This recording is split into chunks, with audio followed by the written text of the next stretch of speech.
Hello and welcome to the United Community Channel. My name is Jack and this is your latest Manchester United news. And as always, there's plenty to talk about. We're going to be talking about Erik ten Hag. Obviously, we done a small live earlier on for about 10 minutes or so in relation to the new deal. Well, at the time, what we thought was a new deal. Turns out it's not, and it's just an extension of the current contract that he's got. So we'll talk a little bit about that and what it means. Manchester United have signed a new recruitment specialist on a short-term deal, Christopher Vivell. We'll talk about him a little bit and what it means and what his role is going to be at Manchester United. I want to talk a little bit, title of the video is around Zirkzee. Fabrizio Romano has an update on Manchester United's pursuit of the striker, so we'll talk about that as well. We've got an update on De Ligt. We've also got an update on Marcus Rashford and his potential move away from Manchester United. I want to talk a little bit about Mason Greenwood and what we said a few weeks ago, that not to rush in and accept every offer seems to be coming to fruition a little bit for United, with the fact that there seems to be a little bit of a bidding war starting to stir for Mason Greenwood. So we'll talk a little bit about that. And some interesting reports coming out about Manchester United offering Rabiot a contract offer. So we'll talk a little bit about that as well. As always, guys, please do smash a like on the video. If you are new to the channel, please do hit that subscribe button. We're just over 50 away from 10,000 subscribers. So if you are new, please hit that subscribe button. Smash the like button as well. I want to see a better turnout on the likes tonight than last night. Last night was very poor. So yeah, smash that like button as always. Get your comments in, guys. Like I said, very interactive show tonight. I want to give ye your say as much as possible as well. Is that your real hair? No, this is actually a green screen wig that I've got on Neverworld. So yeah, there you go. Ben is in as well. Good stuff. Laser is there. Good to see you guys as always. Now we're going to start with Erik ten Hag, guys. And the breaking news today was Erik ten Hag has signed what we thought earlier on today when we were doing our live was a new contract, but it turns out that it's an extension to his current deal. Now, basically what it means is Manchester United, as we know, with players over the last decade or so, have been putting these one-year contract clauses into, players' contracts that they can trigger, and it keeps them there for another year. Manchester United have been doing this with Erik ten Hag as well. And he's not the first manager. He is not the first manager to have this in his contract. Solskjaer had it, Mourinho had it, and I'm pretty sure Van Gaal had it as well. It didn't matter whether David Moyes had it. He had a 7-year contract and he got 7 months. But yeah, so basically what it means is Manchester United have not offered Erik ten Hag a new contract. They have triggered the 1-year extension to, obviously we knew he was going into this year as manager into his final year. Now he will be here for a further year into 2026. The contract will expire summer of 2026. Now, what does this mean for Manchester United? There's pros and cons to this. The pros are, obviously, it means that we're backing Erik ten Hag. And I think it also means that the premise at which he signed for Manchester United, and we've heard a lot about his role within recruitment and what he was, offered in his contract to do with recruitment, will remain the same. He still has a veto on whether he wants players signed or not. Now, obviously, he's not the only person that, has a say on players. There's a collective there now with Dan Ashworth and Wilcox and Barada and so on and so forth. However, Erik ten Hag does hold a deciding vote, you would have to say. By all accounts, he will still hold enough power to say, I don't want this player, I think we should go with somebody else. And I think that's a good thing. I don't ever want a manager of Manchester United to be just handed players and say, these are the players that we've assembled for you, go and do your best with them. I don't think that should be the case. I think, it hasn't really been successful that model. We've seen what's been going on with Chelsea, for example. We've seen it with PSG. Now, PSG walk the league basically every year, but their main goal is to win the Champions League, and have never done that because, the board and whoever else it may be signs these players and hands them over to the manager. The only club you would ever say that have been relatively successful with that kind of model is Real Madrid. Real Madrid sign players to the club, not for the manager. And obviously they've been very successful with it. But I don't think it's a model that works too often. And it's not one that I want Manchester United to go down that road. I want the manager to have a say in who. Now, again, I don't want the manager to be completely in charge of who does and doesn't come in and out of the club. But he should have a vote on the players that he is going to be coaching day in, day out, and week in, week out for games. So that's something that I am happy with. On the flip side of it, a slight negative here, okay? And the contract extension basically means that this time next year, we're going to be going into the same situation with Erik ten Hag. He's going to, next summer, he will be going in to, the upcoming season with 1 year left on his contract. And you don't really allow managers to go into the final year of their contract. You either sack them or you offer them a new deal. Pretty much like any proper run club will do with a player. They won't allow them to go into the final year of their contract. They'll either offer him a new deal or they'll sell him. Similarly, what's probably going to happen with Aaron Wan-Bissaka this year. He's going into the final year of his contract. United are not going to offer him a new deal, so we're probably going to sell him this summer. So that's the one downside that I would have to this. It's not a new 3-year deal, for example. We're going to be facing into the same problem this time next year with Erik ten Hag. Now, you can look at that as a positive as well and say, right, well, he's got 1 year to prove himself, and this is going to be a make or break season for Erik ten Hag, and I think it will be. He has to get it right this year. He's done an awful lot of good at Manchester United. Last season was very disappointing. You're always going to be judged on league position, not completely, but it's going to make up a massive part of whether you have a successful season or not. Top 4 at a bare minimum this season for Erik ten Hag. And I think if we could add a cup competition, ideally I would like to get the Europa League in the bag. We've won the Carabao Cup and the FA Cup now domestically under ten Hag. It would be great next year if he could add maybe the Europa League. You would be guaranteed to get into Champions League the following year. However, I still think that if we won the Europa League next season and Erik ten Hag was to finish 8th or 9th again in terms of league position, I don't think that would save him 2 years in a row. I really don't. I think the fact that he had a very good season year 1 and a disappointing season last season, and a lot of mitigating factors there with the likes of injuries and, what was going on behind the scenes with the club being sold and so on and so forth. So yeah, it is a make or break season for Erik ten Hag this season, and he has to get it right. He really, really does have to get it right. Neverworld says, love this. I'd have given him another 10 years. There's going to be a surge in our first team, and it's all going to turn into perfection under this turtle waxed beauty. He also says, if it ever gets to the point that it's, these are the players you have now win something and they don't do it, it should be the recruitment on the sacking line, not the manager. And that's a great point. Absolutely. But again, the manager doesn't make them decisions. It's the people above him that do. So, yeah. Ben agrees. He says, basically, it's a make or break season for ten Hag. And I think you're right, Ben. I think you're right. I think it is a make or break season. And let's hope it's a good one. Silverware. Top 4 and silverware. And he's okay. You know what I mean? That's what I would say. And that's progression then, going forward.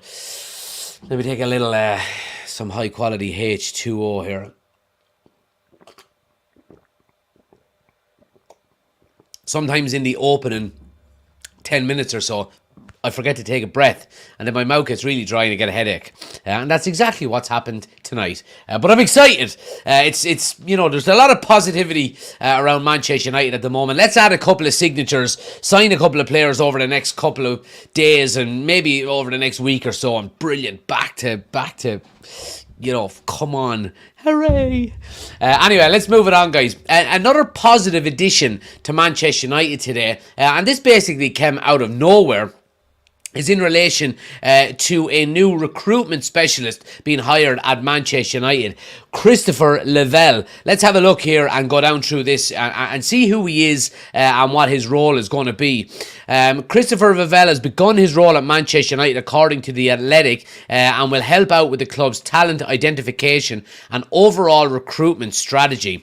Additionally, his knowledge of working in a multi-club model could be helpful in the future. This is a position that United now find themselves needing with Ineos ownership of French side OGC Nice. However, at this time, the new recruit is only at the club on a temporary basis. Vivell is provisionally set to provide his expertise for the summer window only, but it has been widely reported that the German could stay on longer if the window proves to be a success. This is already the 8th change that United have made behind the scenes. The likes of Jean-Claude Blanc, Dave Brailsford, Omar Barada, Dan Ashworth, Jason Wilcox, Christopher Lavelle, Ruud van Nistelrooy, tra-la-la-la-la, and Rene Hake have all now joined Manchester United. So let's delve into the background of Vivell and see what happens. It all started in 2010 when he joined Hoffenheim's youth team as a video analyst. He fulfilled that role for just less than a year and then transitioned into the second team. In this role, he became one of the team's scouts, but eventually stepped back to become their match analyst.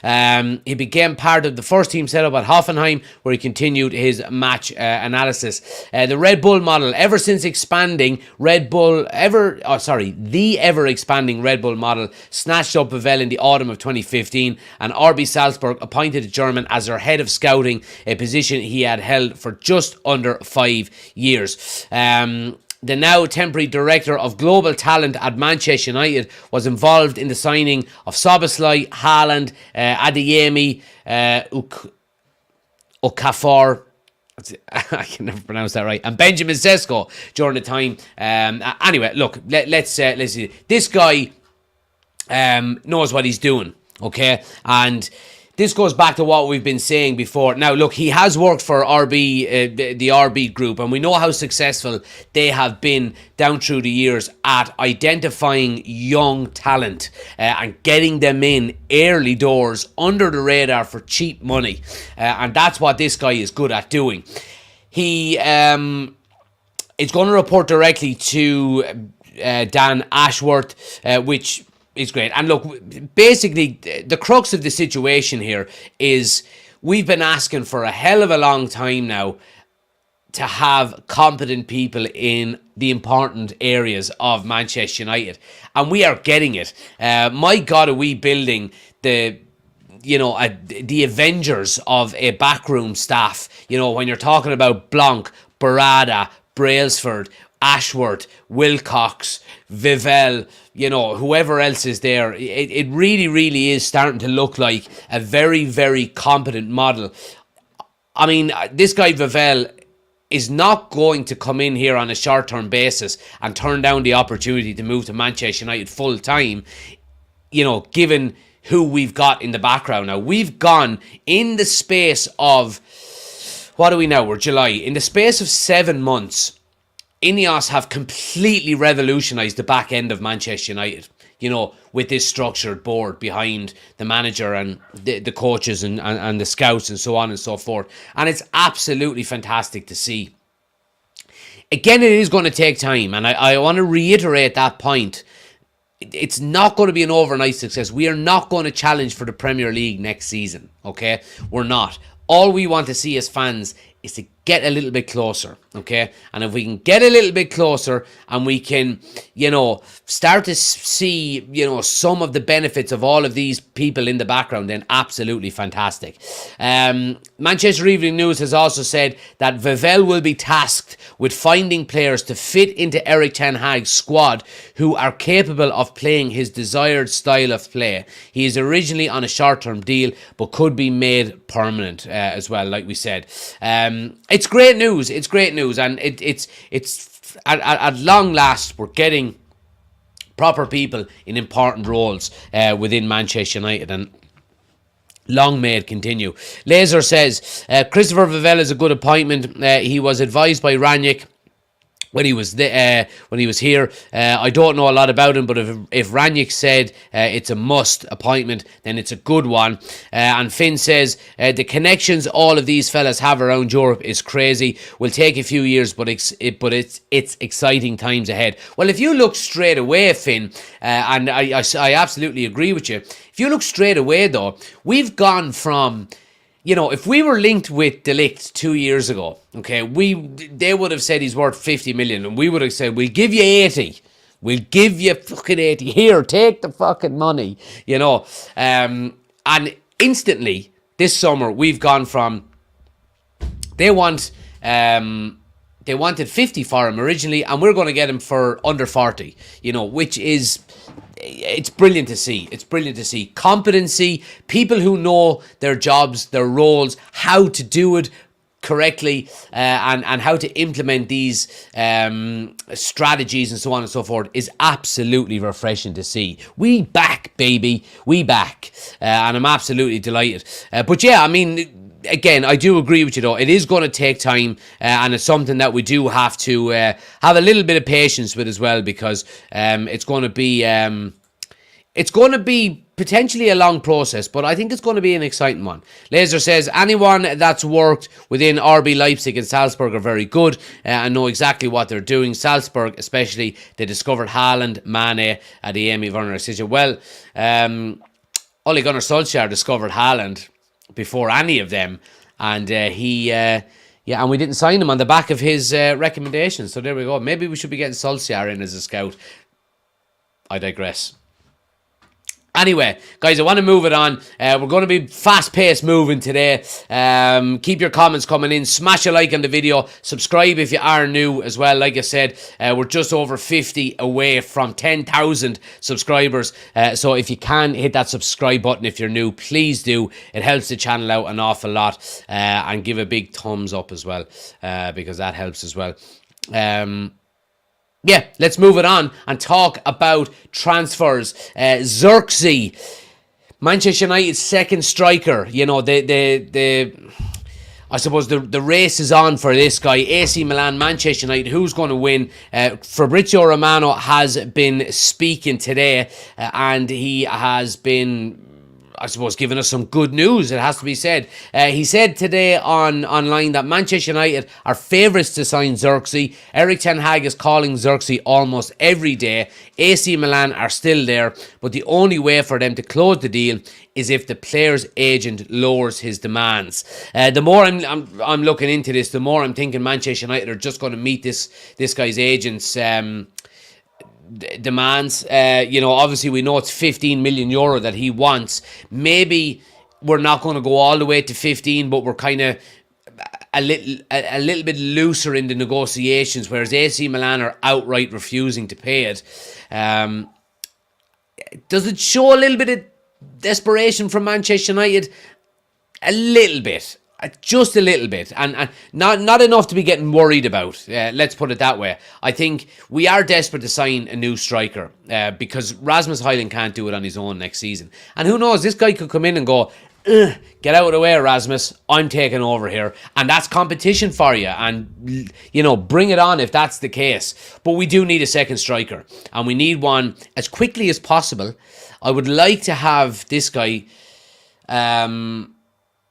on pre-season tour with us. I would like him to be going on pre-season tour with us. We are, 11 days away from our first pre-season game. Watch it right here on the United Community channel as well, by the way. We are live. Oh, got me new jerseys as well. Sorry, I'm so excited. Wait to see this. These jerseys are sponsored, so the jerseys arrived. So, we obviously got kitman.eu, by the way. He will be there's five pre-season games, so we got 5 brand new jerseys off him. Obviously we got all 5 of the new kits, which is, the quality of these. There's the first one. That's my favourite Manchester United jersey for 15 years. It's absolutely beautiful. So that's one. We've got the second kit then as well. Snapdragon. There we go. Not massively gone on it, to be honest with you. It's okay. I don't like the size of the Adidas crest. It's nearly bigger than the Manchester United crest, which is weird. We've obviously got the first team kit then as well. I like it. It gives me kind of have I got the kit over there? I don't think I do. It gives me kind of mid 2010 vibes. Again, I don't like how big the Adidas sign is, or crest is. I just don't understand why you don't. I don't understand why you don't put that retro Adidas crest on everything. It's so much nicer. It's so much nicer. So yeah, that's the three of them. And we got two retro kits. We got the third kit. I think it's either the second or the third kit from 2009. Really nice. Always like this one. AIG. Yeah, really, really nice kit. That reminds you of... name the player. Who does that kit remind you of? That's what we'll do. Get into the chat there as quick as you can. Who does that remind you of, that kit, if I hold it up? And you know what? I've got the weirdest answer in the world, right? Yeah. But Ben says Vidic. There we go. For some reason, it reminds me of John O'Shea. I don't know why. Now, and last but not least, I've been wanting this kit for a long time. 2005. It's black. You know what's coming. Oh, yeah. Look at that. What an absolutely beautiful kit. So, yeah. There we go. Who does that remind you of? Roy Keane. But, yeah, they're the 5 kits. So, I will be wearing a different kit for each of the 5 preseason games. Obviously, all of them 5. Yeah, I'm really, really looking forward to it, guys. We'll have the first 2.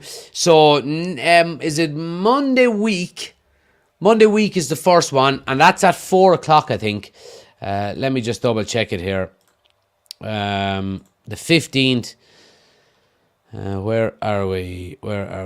No, it's at 5 o'clock. The first one is, and then the following Saturday is a 4 o'clock kickoff, and then we get into the silly o'clock times. Obviously, United will be on tour in America. We play Arsenal at 1 in the morning on the 28th of July. We play Real Betis at 3 in the morning on the 1st of August, and then we play Liverpool at 12:30 at night. On the 3rd of August. I don't know, what does... Oh, that's result only, yeah. So there we go. Yeah, so we'll be live for all of them games, guys. Make sure you're tuning in. Yeah. And get your kits in. I'll have the links and everything for the sponsor once the... once the odds come up. So, yeah, happy days. Sorry, I got completely sidetracked there. But, yeah, I was excited just to show you all the new kits that arrived. So, yeah, look, I mean, Zirkzee to Manchester United, it is starting to get a little bit closer than it's been. And, yeah, happy days. I mean, Fabrizio Romano saying that United are favourites, he doesn't get it wrong too often, in fairness to him. So, let's hope we can get it done as quickly as possible, and have them going on pre-season training with us. Don't be leaving in any hotels. I actually didn't leave it in a hotel. I left it in a bar because the bouncer, what's the name of that cocktail bar in Manchester? Anyway, whatever the name of it is, the bouncer told me to take it off. So I took it off going in the door and I left it there. Anyway, by accident. Right, moving it on. De Ligt to Manchester United is a transfer that at this stage now I think is going to be... I think it's nearly a foregone conclusion. Understanding in place, United willing to meet Bayern Munich's demands to get the first transfer over the line. Everything seems to be falling into place nice and quickly with this one. I think we will see De Ligt to Manchester United done and dusted the second the Netherlands are gone out of the Euros. Again, you tend to not get a lot of transfer activity before the Euros or the World Cup, whatever competition ends in the summer. So I think that's what's going to happen here with De Ligt. Look, we know he wants to come to Manchester United. He's going to be taking a pay cut to come to Manchester United, which is brilliant. We're starting to get players for cheaper than what they are, on at their current club. And that's never, ever, ever been the case with Manchester United. So really, really happy with that. Bayern are happy to sell. And seeing a lot of stuff online about why are Bayern Munich selling. And look, I mean, I don't think they're selling because they don't like De Ligt or he's not good enough. I think they're selling because they want to buy, and they are, like everybody else, financial fair play comes into place with Bayern Munich. And I think he is probably one of their most sellable assets that they are willing to depart with. I mean, they've got Eric Dyer there, for God's sake. You're not going to get a penny for him. Upamecano is another strange one there as well. So I think for that reason alone, I think that's why we're seeing De Ligt. And Manchester United are certainly taking advantage of that. When you look at what Manchester United want to buy him for in comparison to what Bayern Munich want to sell him for, it's a lot, the deal is going to be a lot closer to our valuation than it is to their valuation. And that's brilliant to see. I'm seeing as little as £34 million, which is brilliant to see. And I think it just goes to show what we've got now in the background. I go back to what I've said before. We've got people with competency running the football club at Manchester United now and brokering these deals and getting deals done and negotiating, trying to get prices down. Brilliant. Happy days. Long may it continue, because, when you're looking at the cost-cutting measures that are going on at Manchester United at the moment, it's pretty clear that we don't have a hell of a lot of money to spend to stay within FFP and PSR and so on and so forth. Now, we're after easing it a little bit with not buying anyone in the January transfer window, and we're going to be offloading some players this summer as well. Not only that we can get good money for, but that are on high wages. And we're seeing now with De Ligt coming to Manchester United, if De Ligt comes to Manchester United, he's taking a pay cut to come here, and let's say we sell Harry Maguire, for example. He's on big money. It's a saving all round. So it doesn't take that long for, the tide to turn a little bit.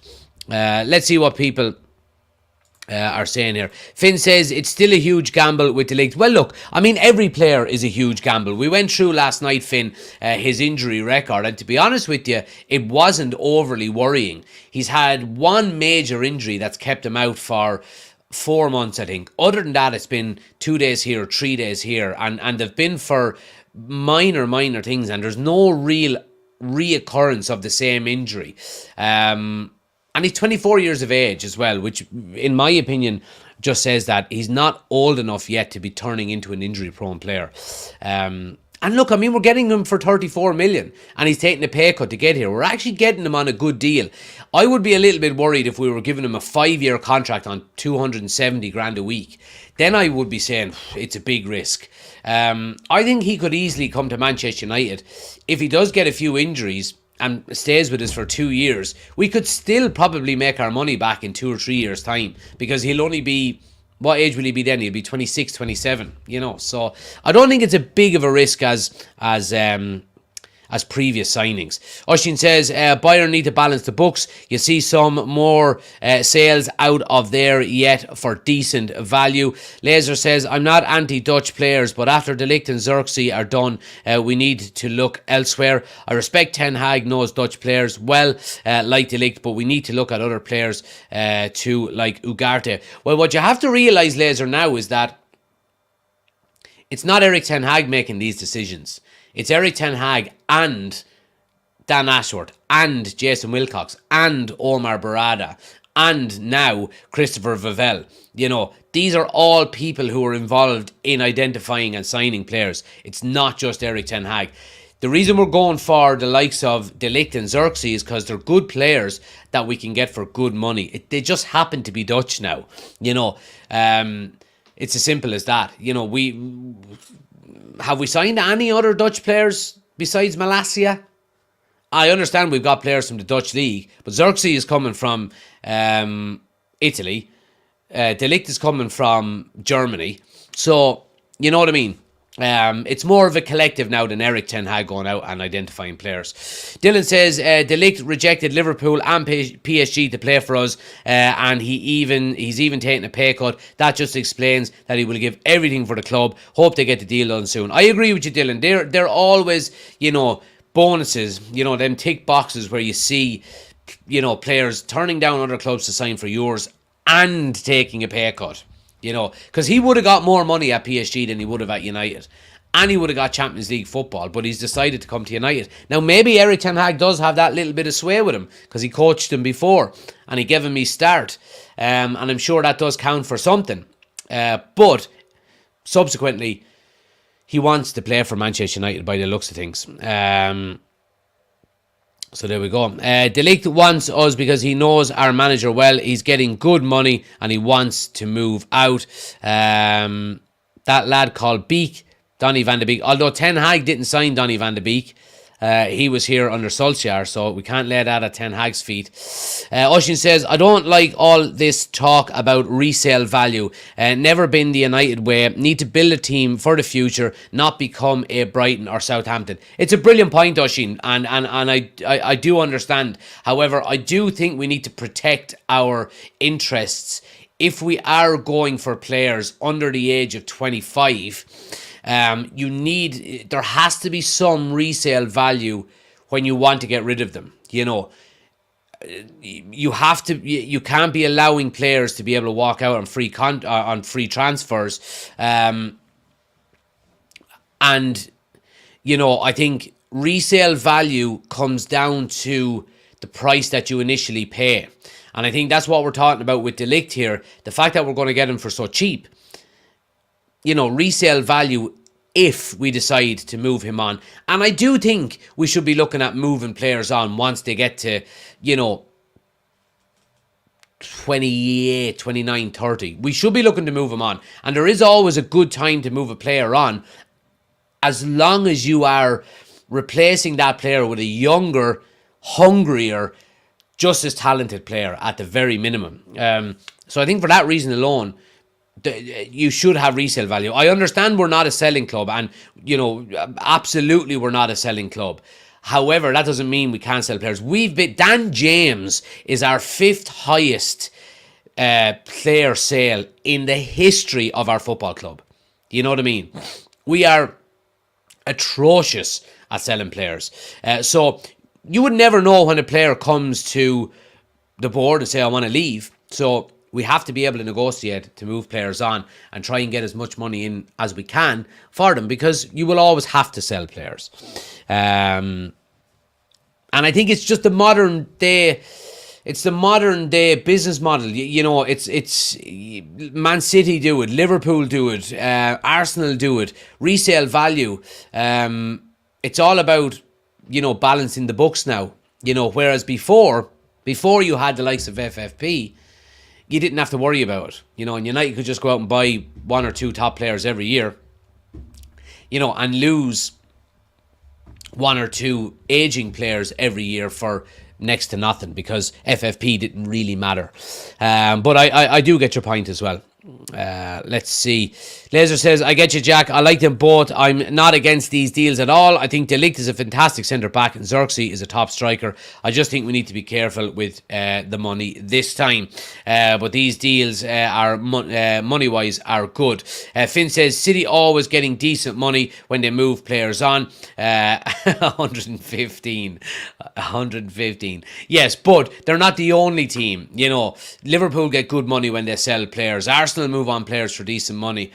Chelsea move on players for decent money. So we need to get better at it, that's all. Finn says we need to start selling academy players that aren't in the first team plans for top dollar instead of these BS deals like we've been doing.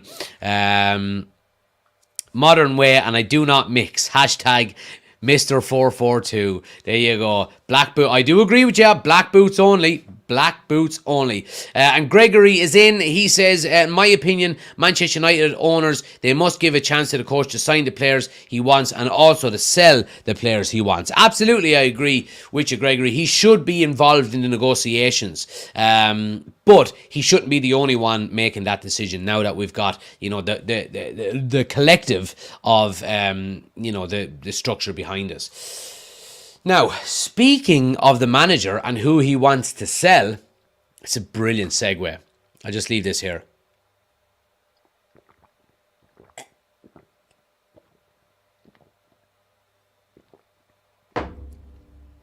Did you have a read of that there? Erik ten Hag is open to Marcus Rashford's sale. Manchester United hoping to raise 80 million from the deal. Now, there has been reports coming out in the past couple of days that the relationship between Erik ten Hag and Marcus Rashford had broken down throughout the season last year. And for that reason alone, they were barely on speaking terms. Now, this is all speculation. I don't know whether it's true or not. Ten Hag is open to selling Marcus Rashford. And look, I'm not going to jump on Marcus Rashford's back. I don't know what's true and what's not in this whole situation.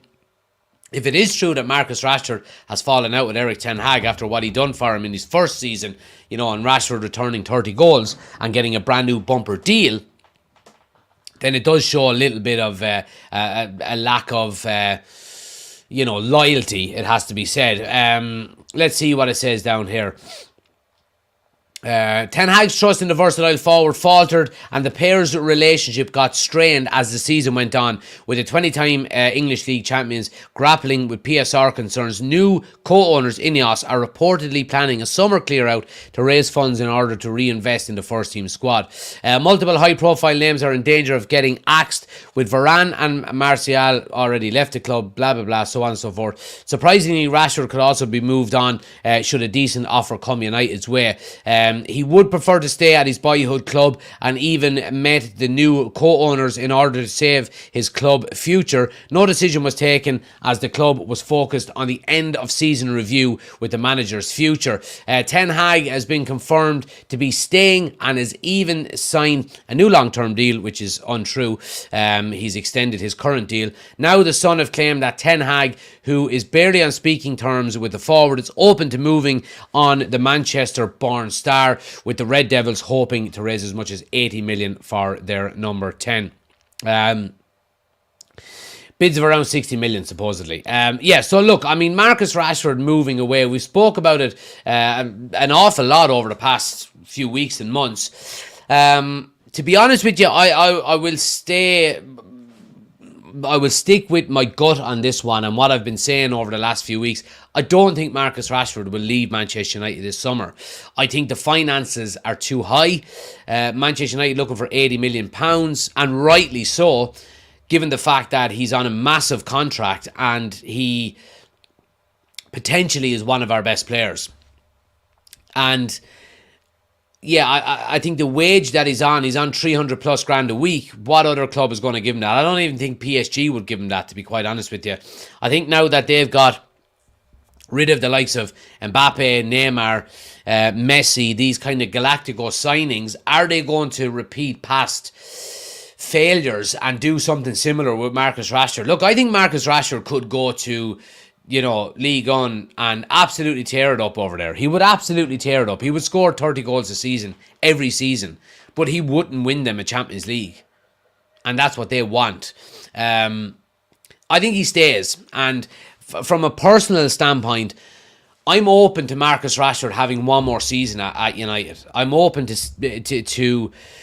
see what we can get. If anything, if history repeats itself, he's due a fucking unbelievable season next season, because he goes from good to bad to good to bad to good to bad year after year, historically throughout his career. So I'm open for Marcus Rashford to staying for one more season. And if he doesn't do it next season, time to go. Okay, there's nothing more I want than Marcus Rashford to be banging in goals for Manchester United at the Stretford end. He's from Manchester, he's a United fan, all of these kind of things. But there's only so much you can take, and you've got to be realistic as a club and as a fan base, to whether he's good enough or not on a consistent basis. The talent is there, but for whatever reason throughout his career he hasn't been consistent enough, and for that reason I think he's finding himself in these situations where he could potentially be moved on. But let me know what you guys think. Would you move him on? Would you know? Now, I think if we got an offer of 80 million, I think we take it. That's my opinion. Like I said, I am open for him to stay in, but I would say hold out for 80 million, 70 plus 10 add-ons maybe. But other than that, I think he stays, because I think he deserves maybe one more season, in my opinion. And, you know, I'm obviously the most optimistic person you guys are ever going to meet. Let's see what you guys think.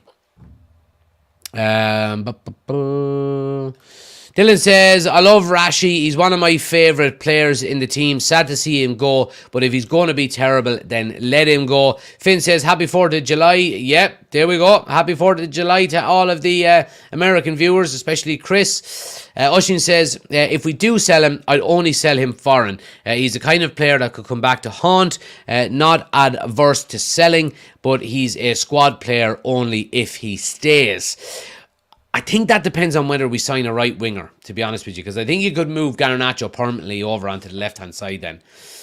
Or it all depends on maybe how Ahmad gets on, and is he going to really stake a claim for that right wing spot. Dylan says Rashford could very well leave. PSG just lost Mbappe. They will be looking for a good winger to replace him.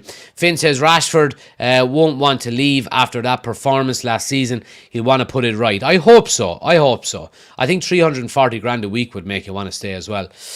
I think Rashford stays unless a crazy offer comes in, says Ben. I tend to agree with you on that one, Ben. Yeah.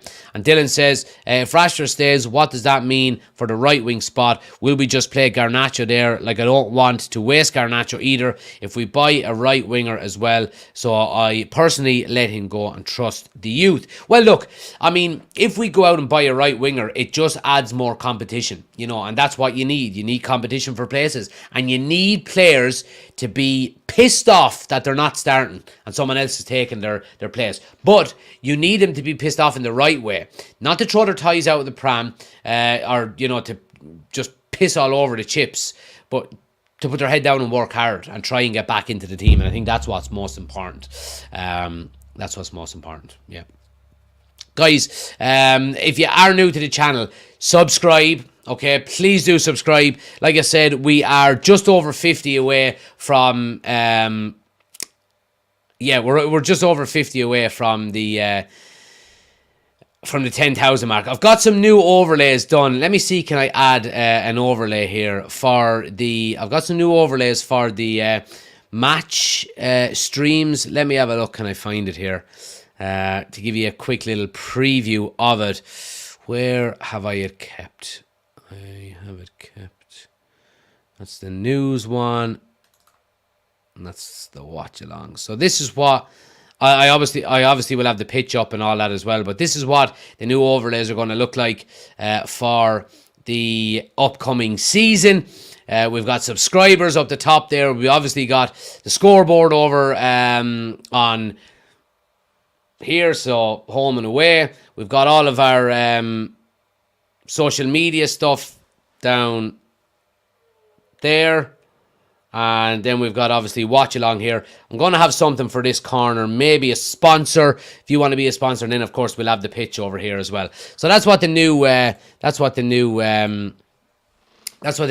is going to look like for the new season, guys.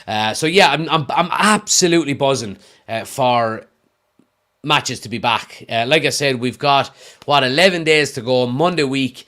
And we will be watching Manchester United play football matches again, which is absolutely fantastic for pre-season. Like I said, the 5 pre-season games, we will be covering them all here on the United Community channel.